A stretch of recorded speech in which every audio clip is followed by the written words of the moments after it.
the answer out ad cautelam and the manifestation of waiver of filing of reply of both the complainants of the third and the fourth impeachment complaint.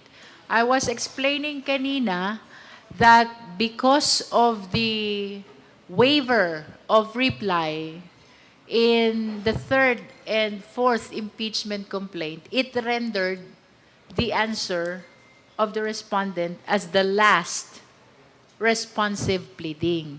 And considering that it is the last, it is therefore considered, further considered, submitted for the purpose of determination of the existence of sufficient ground that supports the impeachment complaint. Well, apparently, walang masyadong ma-comment ang mga members. And the reason is because the answer did not address the allegations of offenses and grounds, no? So, to summarize, ang naging laman ng answer revolve on the allegation of violation of due process and failure to state ultimate facts, no? But to be candid, this is not for us to address anymore. Committee on Justice is not the proper forum if the allegation is violation of due process and failure to state ultimate facts. The proper remedy is not to go to the Committee on Justice. Instead, it is to go to the Supreme Court. That is why the Honorable Tino, I think it was him who made mention of the possibility of the respondent going to the Supreme Court again, no?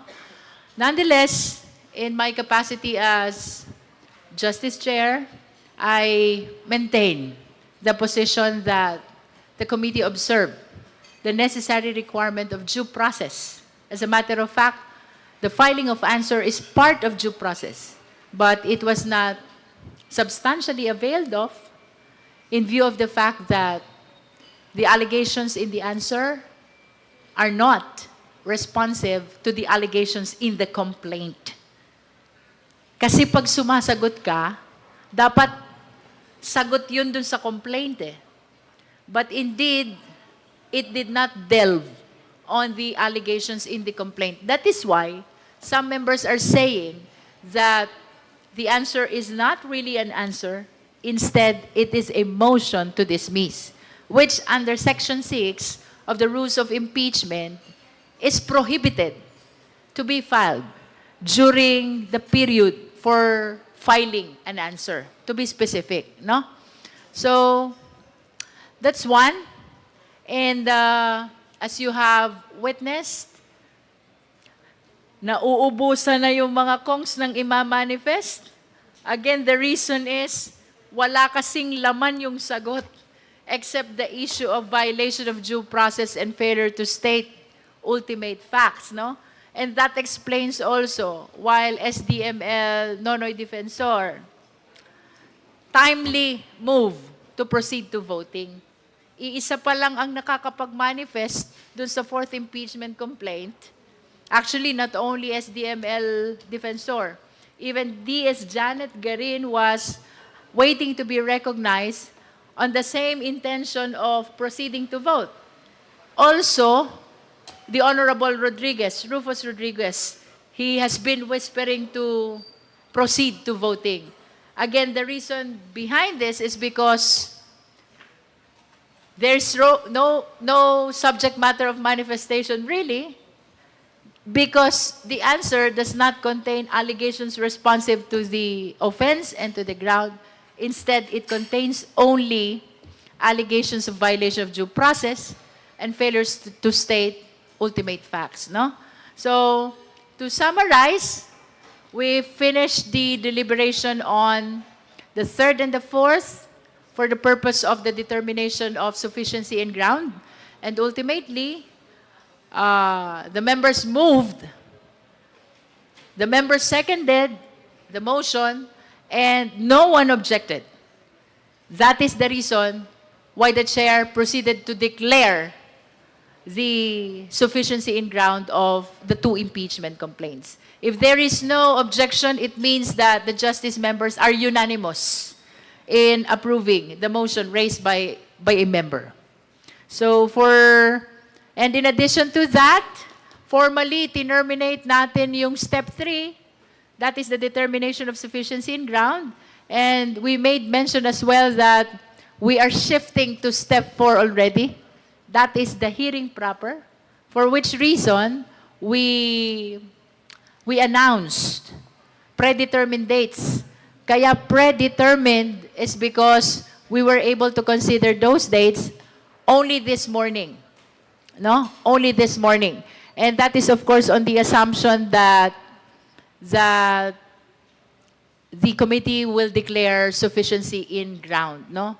Kahapon, hindi pa namin ma-final really what's gonna happen in today's hearing except for preliminary matters because we haven't heard about the 4th impeachment complaint. Ang una lang naming narinig is the waiver of the complainant of the 3rd impeachment complaint. But for the 4th, I don't know, I think it was later in the afternoon when they filed their manifestation for waiver of their reply. No? So we announced already that March 25 and then April 14, 22, and 29 are the initial schedules. We will definitely schedule further should the same be necessary. No? So for our opening statement, that would be all. Thank you.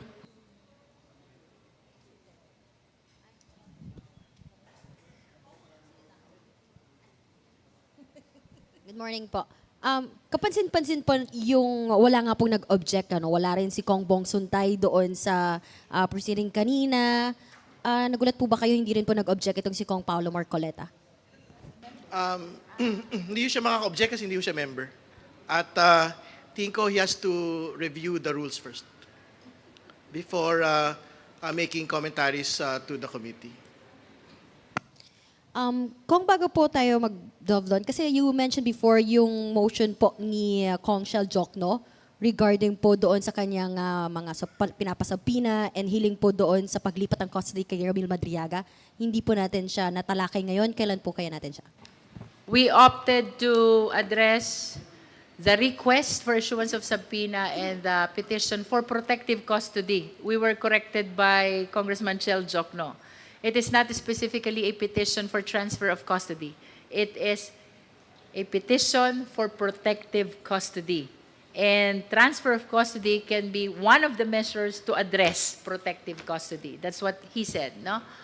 We opted to defer the deliberation on this request and petition because this should be part of the hearing proper, no? And for the purpose of our hearing on March 25, the respondent necessarily has to be notified because she should be given the opportunity to participate in the hearing already as part of her right to due process. Etong determination of sufficiency in ground, this is really a deliberation between and among the members only. And we are basing our consideration on the complaint and the answer and the evidence which are already available, no? But for the purpose of hearing proper, due process must be observed, and therefore, notice must be given as well to the parties, the complainant, the witnesses, and the respondent. No?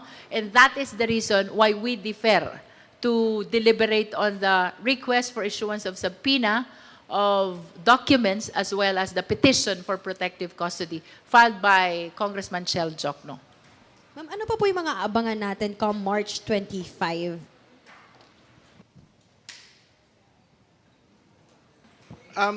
Well, marami pong mga i-dispose na motions po doon. So yung pong bagay kay Congressman Jokno, yung custody po ni Mr. Madriaga, yung pong mga motions to subpoena all the relevant documents will be raised there. Yung pong objections to the entry of appearance, doon sa dalawa pong mga abogado ni Vice President Sara Duterte, yung pong subpoena ng SALENS, bank records, tax documents corporate records po ng mag-asawang Duterte Carpio at ng pong mga kumpanya na nakalista po sa 2024 SALN will probably be raised in that proceeding. May In addition, they are requesting likewise for the documents of the Committee on Good Government. That is with respect to our inquiry in the 19th Congress, no? They are requesting also for the COA documents. That is apart from the SALN, ITR, and bank records mentioned by the Honorable Ridon. Ma'am, yung can you walk us through lang po yung sa mangyayari sa March 25, yung first complaint po muna tatalakayin, paano po yung mangyayari, will there be, cross-examination, yung pagpepresenta na po ng ebidensya? Can you just walk us through po yung mangyayari? Yeah, so this will be a mini trial, should I say, no? Because the full-blown trial will happen in the Senate. What is important is to give ample opportunity to the complainant to present their witness and evidence per ground, no? Per ground. We've been discussing this with the members kasi if you will notice, the grounds in the third and fourth impeachment complaint are almost similar. So we are seeing the possibility that while the presentation of evidence must be done per complaint, there is a possibility of adoption of witnesses, adoption of evidence, adoption of direct and cross-examination by the time we deliberate on the fourth impeachment complaint. But definitely, notwithstanding the fact that the answer of the respondent is not actually responsive to the allegations, she will still be given ample opportunity to present her evidence after the complainant. And in addition also, the rule is very clear that only the justice members are allowed to conduct direct examination and cross-examination, no? Which means that while the parties may avail themselves of the services of lawyers, no? The participation of lawyers with respect to the proceeding before the Justice Committee is limited only to assisting their clients. Paano po yun, kunyari, di ba we'll be inviting the respondent, VP Sara, pag hindi pa siya pumunta, sino po yung pwede magsalita in behalf of her? Ang tanong ko, how can the lawyer assist if the client is not present? So it's mandatory for her to appear before the House Justice Committee because how can the lawyer assist her if the respondent is not present? As I have been explaining, this is her prerogative. Her presence during the hearing proper and even her presentation of evidence is actually part of her right to due process. As to whether he will avail of the same, it depends on her. That is an option that belongs to the respondent. But as to your question, what will happen to the lawyer if the respondent is not around? According to the rules, only the justice members are allowed to conduct direct examination and cross-examination. So I wish to raise the same question. How will the lawyer participate or how will the lawyer assist? Actually, they're not allowed to participate. That's why kanina, when Attorney Ligutan confirmed the manifestation of waiver of reply, I placed it on record that his participation is in his capacity as an attorney in fact, representative, and not in his capacity as a lawyer. No? Because in as far as lawyers are concerned, the rule is clear. Only justice members are allowed to conduct direct and cross. And the participation of lawyers are limited only to assisting clients. Who are the clients? The complainant, the witness, and the respondent. So kung wala yung parties, kung wala yung client, how will the lawyers assist? But the House Justice Committee can still conduct a mini trial even without the respondent. It is incumbent upon the respondent to present her evidence.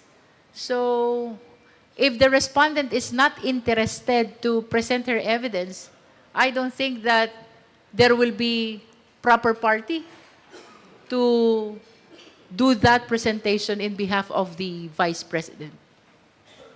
Right po.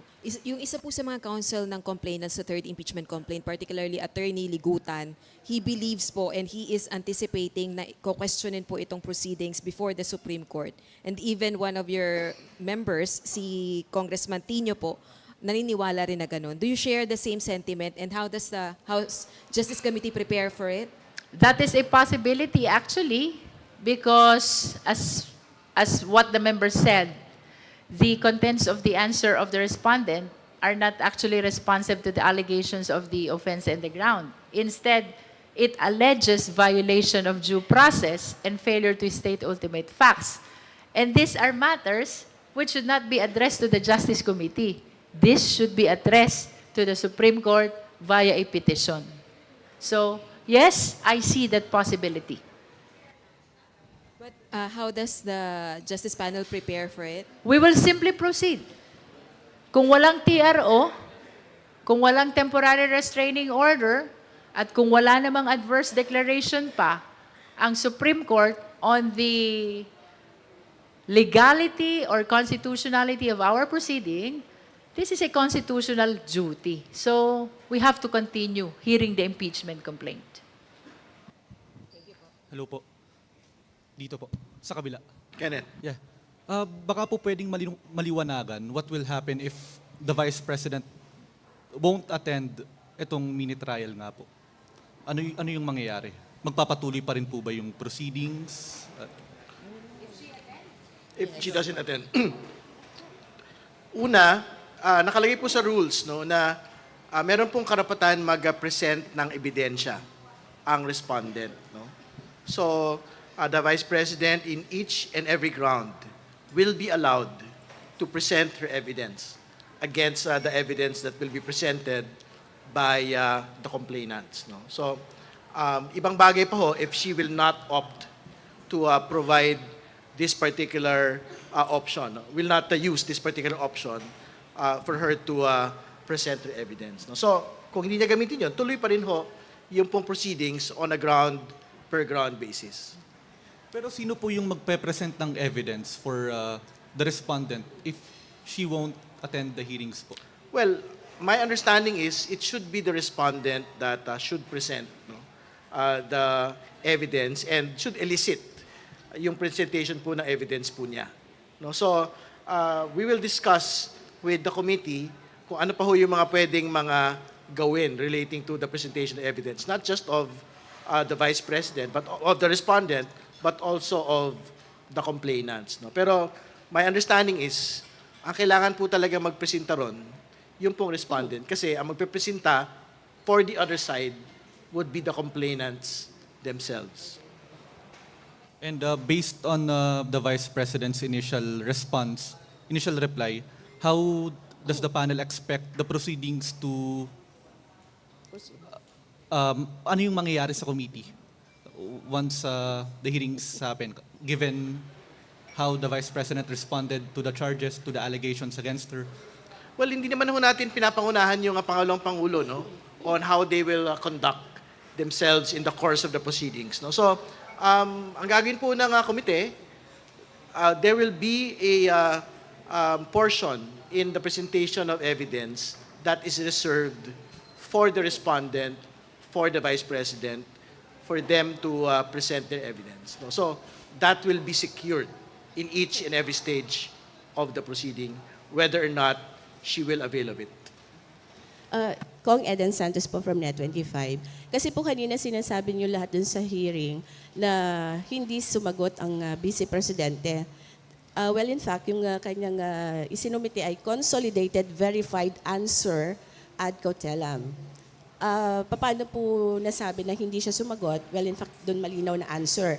At ang sabi po sa number 1, hindi po naiiba doon sa 2025 articles of impeachment yung i-final po ngayong 20th Congress. So sinagot niya yung final na mga reklamo. Ang sabi lang niya ay hindi siya naiiba doon sa mga naunang 19 Congress. So recycled Yun po ang sagot niya.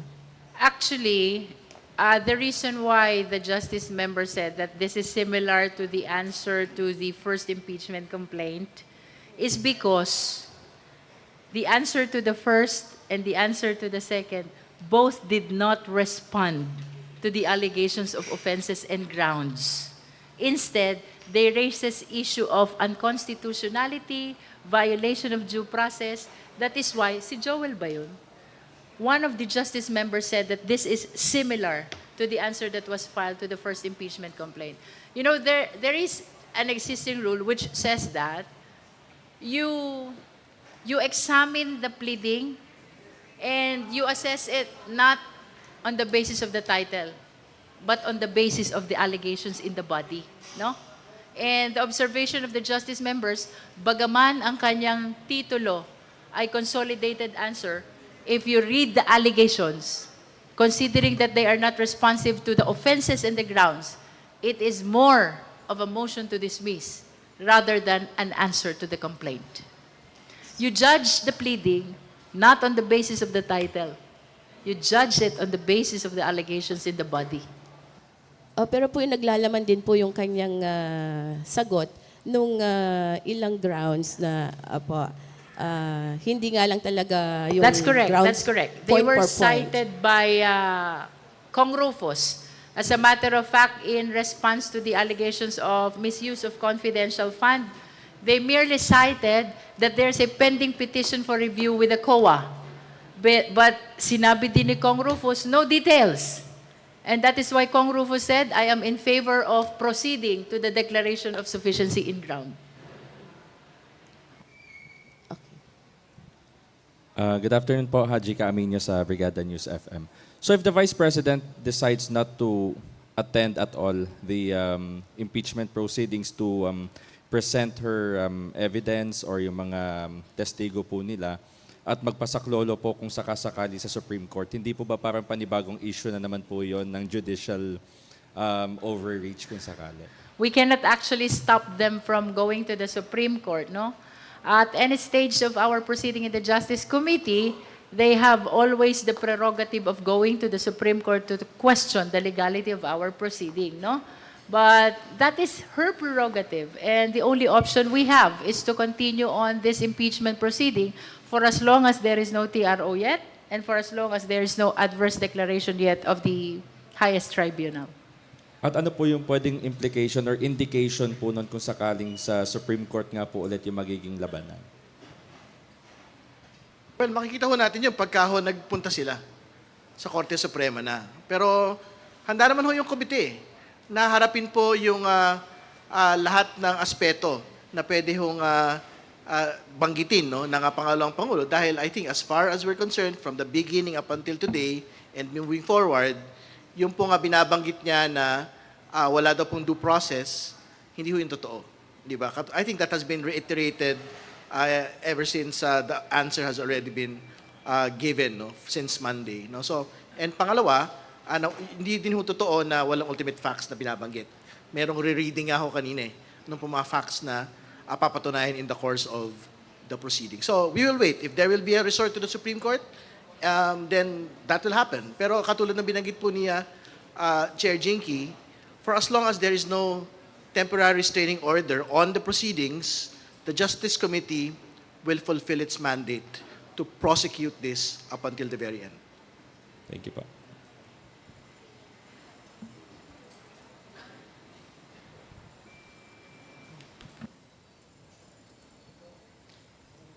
Good afternoon po. Yung sa answer lang po ni Vice President, meron siyang, well at least 3 lang yung nakita ko na parang kahit pa, although remotely nag-address dun sa allegations, sinasabi po niya wala naman daw pong kontrata, there's no contract dun sa threat to kill the President and First Lady and former Speaker Romualdez. Tapos yun nga, under appeal yung COA Notice of Disallowance, and that Madriaga is lying at sinampahan nga niya ng perjury complaint sa Taguig. I understand sa Taguig Court po iyon.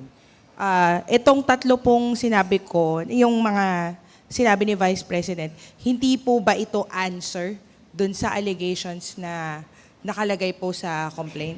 Well, it can be considered an answer, pero it could have been the opportunity of the respondent if she ventilated all her arguments via that consolidated answer, no?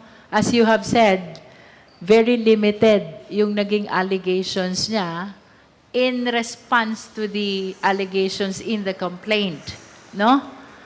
Sayang ito because this is considered also in the determination of sufficiency in ground. Now, considering that the answer has very limited responses to the offenses, and most of the discussions pertain really to the violation of due process and failure to state ultimate facts. For me, it's like the opportunity to convince the justice members not to declare sufficiency in ground was lost. No? Kasi in the determination of sufficiency in ground, the answer should be the basis. If the answer was substantial enough to reduce the substance of the impeachment complaint. But the thing is, the responses to the allegations of offenses were very limited. And perhaps you've seen it during our deliberation, most of the Kongs were simply reiterating the same argument that they articulated already during the sufficiency in substance. That is because there is no enough allegations in the answer to comment on. Thank you po. Sir, baka si Kong Terry, baka meron din po. Hindi po ba answer yung mga yun? Yung at least yung tatlo na wala naman daw kontrata, under appeal yung disallowance, at sinungaling naman daw si Madriaga. Well, I think more than considering it as an answer, parang ang tawag dun sa mga ganun, parang sabi-sabi. Di ba? Kasi basically, the defense is incomplete. Halimbawa, dun sa wala daw hong contract to kill. No? Hindi naman ho pinag-uusapan kung may kontrata o wala eh. Ang pinag-uusapan ho dito, yung speech itself. The speech itself, ano ho yung laman nun? Hindi ba? Merong threat against the President, the First Lady, and the former House Speaker. Hindi ho usapin yung contract to kill. And more importantly, wala hong kontrata, I think. Anong hinahanap nung depensa? May written document na merong kontrata para magpatay ng tao? Hindi ko wala naman gumagawa nun eh. So what kind of answer is that actually? Hindi ba? And yun na nga, ang pinag-usapan dun, the speech itself, the threat against the President, the First Lady, and the former House Speaker. Yun po yung pinag-uusapan na ginawa ng pangalawang Pangulo. Hindi po yung kontrata. And hindi lang naman yun eh. Yung pangalawa, yung kagustuhan niya na pugutan ng ulo ang Pangulo. Hindi ba? It is another threat which is not conditional. No? So, dalawang magkaibang insidente po ito ng pagbabanta. Yung sa usapin po nung Madriaga, the perjury case will proceed as it should. No? So, kung meron hong hindi katotohanan doon, and then they will have to face it at that particular proceeding. Pero the Madriaga affidavit will stand and the credibility of Mr. Madriaga will be tested in the course of hearing proper. No? So, mapag-uusapan po talaga yan pong bagay na. And finally, doon po sa, hindi pa daw ho pinal, yung pong mga notices of disallowances, katulad ng binanggit na ho natin in the past, hindi naman ho kailangang pagbanggain eh. Yung proseso sa COA, it is an audit proceeding. If there's a notice of disallowance, there is an order to return the money. It is distinct from and separate from an impeachment proceeding in which all the evidence in that particular AOM and notice of disallowance will still be used in this impeachment proceeding at magkaiba ho yung consequence. Dito, pagsasoli ng pera sa COA, dito po sa impeachment proceeding, pagtatanggal po ng impeachable officer. So, ibig sabihin, hindi ho pwedeng pagbanggain ng kanya pong kampo na just because hindi pa final yung pong COA proceeding, hindi ho pwedeng gamitin sa isang impeachment proceeding. Hindi po ho yung tama. At magtutuloy ito pong ground na ito as we go into hearing proper. Thank you, sir. Yan lang po sa akin. Thank you.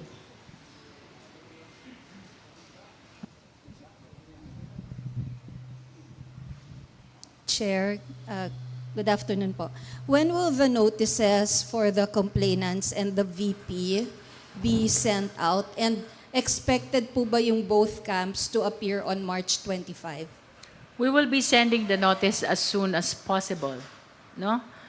For the complainant, I think we can anticipate that they will come because they are the party who filed this impeachment complaints with the House of Representatives through the Office of the Secretary General. But for the respondent, the Vice President, that is actually her prerogative, whether she will attend or she will not attend. But her presence, but the notice will mention the March 25 date. Yes. Okay. Tapos, dun po sa pag-present ng evidence, is it third complainants and then VP and then fourth and then VP? That's Or, correct. Not third and fourth, then VP. No, we should give opportunity to counter the evidence of the complainant by the respondent. So the proper flow should be presentation of the complainant of evidence during on the third impeachment complaint, presentation by the respondent on the third impeachment complaint. And then we proceed to the presentation of complainant on the fourth impeachment complaint, and then presentation of respondent on the fourth impeachment complaint. After all of these are done, we proceed to the determination of probable cause. Chair, where are we in the 60 days? And will you count the hearing days during the recess, like March 25 is one session day? You remember the definition of the Supreme Court of Session Day. It is a calendar day so long as there is session. Nevertheless, I perceive this as the intention of the Supreme Court to prevent delays in the impeachment proceedings. And that is why we resolve to seek the authority of the House of Representatives, the plenary, the authority to proceed with our hearing even during recess. No? So, that is one. But as to your question, nasaan na tayo dun sa 60 session days given to the Justice Committee to finish the impeachment proceeding, actually, pinabilang ko yan eh. Using the definition of the Supreme Court, it seems to us that it will end in January 2027 pa. No? Kasi if you will be applying strictly the definition of the Supreme Court, wala dapat hearing during recess. No? But again, we are looking into the intention of the Supreme Court when they define this session day, which is to prevent delay.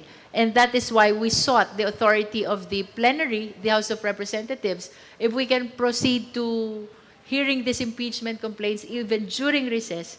And they granted that authority. As a matter of fact, that is the resolution that I read before we suspended, no? And I saw in the news also last night that it was sponsored by the Speaker, the Majority Leader, and the Minority Leader. So, ma'am, follow-up lang. So how do we count March 25 and the 3 April hearing dates? Ang pagbilang po natin doon, hindi ho siya kasama doon sa session day kasi we are on break. No? So, I think at the moment, we are on the 10th day pa lang. No? So, hindi ho kasama sa bilang yung within the break. No? So, matatapos po... Ano? Yeah, no, the definition is really kung ano ho yung sinabi ng Supreme Court na at this point. No? So, matatapos po yung 60 days, I think in 5 months' time. So medyo mahaba pa ho yung panahon to basically dispose of the proceedings at the House Justice Committee level. Thank you po. You think po ba matatapos natin ito in 5 months, like even before that? This committee? Yes. I don't Or- think or that how it many will, months po ang it will nakikita consume 5 months, no? Kasi my consideration is the grounds. The grounds alleged in the offenses and the grounds alleged in the third and the fourth impeachment complaint are almost the same. So I am anticipating, no, that after a lengthy presentation of evidence in the third impeachment complaint, baka pagdating ng fourth, magkaroon ng adoption yan. Because it will be very, very tedious kung ipapa-identify mo ulit isa-isa yung the pieces of documents which are being offered in support of the allegations in the third impeachment complaint, no? I don't think it will extend up to 5 months. May nakikita po ba kayo, ma'am, na tingin nyo, estimate nyo, na target nyo, tingin nyo matatapos sa Committee on Justice? Anong month? Perhaps after the March 25 hearing, we will be able to assess the number of hearings needed for us to be able to reach the determination of probable cause. Sorry, I have to ask lang po, Kong Kik nyo, if you wanna, Kong Terry, if you wanna comment on Kong Toby Chanco's statement. Sinabi po niya kasi kahapon daw that, baka daw yung iba, gusto daw nilang ma-impeach si VP Sara dahil natatakot sila sa posibilidad na maging presidente siya. Kung maging presidente raw kasi si VP Sara, for sure daw mapapanagot niya raw itong mga sangkot sa flood control scandal. And he said, VP Sara is really for accountability. Well, una sa lahat, dapat pangalanan niya kung sino yung sinasabi niyang mga kongresista na mag-i-impeach on the basis lang para makalusot po sa pagpapanagot, no? Sa flood control proceedings or infrastructure corruption. Pangalanan niya kasi parang maraming mga tao doon eh. No? And pangalawa, tingin ko pwede naman hong tumakbo yung pong accountability mechanisms on infrastructure corruption, flood control, at impeachment proceedings ng magkasabay. At nangyayari na ho yun. Meron pong tumatakbong proceedings sa level po ng Ombudsman at Sandigan Bayan ngayon. Samantalang dito, tumatakbo po yung accountability mechanisms through an impeachment against the Vice President. So, tingin ko dapat hindi pagbanggain po ni Congressman Chanco ito, and ultimately, dapat magpangalan siya. Dahil unfair po ito doon sa mga, tingin ko hindi naman napangalanan sa kahit anong dokumento na nagsusupport po na impeachment, no? Yan ba yung mga taong binabanggit ni Congressman Chanco na supportive of the impeachment just because they want to go scot-free during a Sara Duterte presidency? That I think would be very unfair to them. Is for accountability?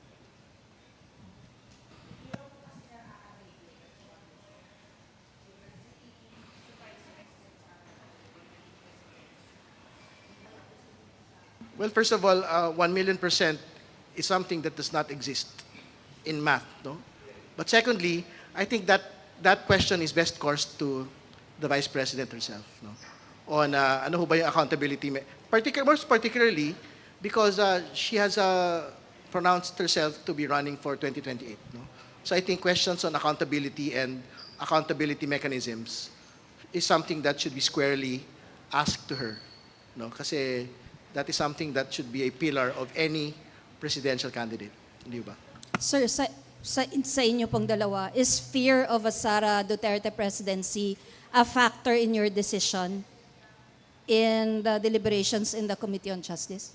I think that is irrelevant to the question of accountability.